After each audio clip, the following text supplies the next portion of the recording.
تحقیقات ژورنالیستی خبرنگاران رادیو آزادی روشن کرد که دو کارمند میلیسایی که در لطوکوب شدیدی ساکن شهر دوشنبه امید حکایتوف ایبدار دانسته می شدند، آنها نه اینکه از این وزارت رانده شدند برای این عملشون، بلکه همچنان به این دوباره به کارشون تعیین شدند و وظیفه خودشون را ادامه داده ایستادند. هرچند وزارت کارهای داخلی تاجیکستان در صحبت با رادیو آزادی تاکید کردند که این دو کارمند میلیسا بعد از این حادثه از وظیفه رانده شدند. اما امروز یکی از خبرنگاران رادیو آزادی هنگام جستجوی این واقعه در شعبچه کارهای داخلی ناحیه فردوسی با این کارمند میلیسایی که گفتند که وی فرار کرده است یا اینکه نسبت آنها پرونده قطع شده است، در همین شعبه سردار همین شعبچه تعیین شده ایفای وظیفه دارد. این یک سالهای زیادی رو که برای خبرنگاران و هم برای تفتیشات به وجود آورده است.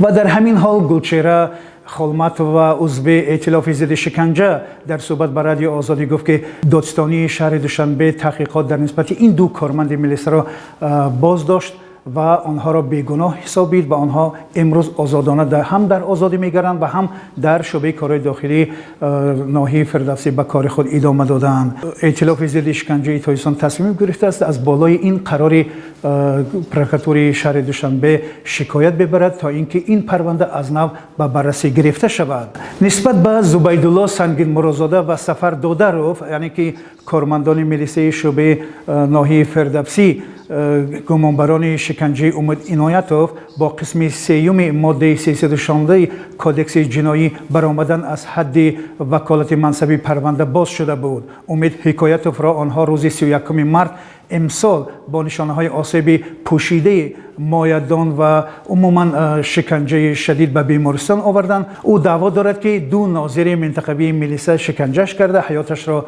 سوزاندند.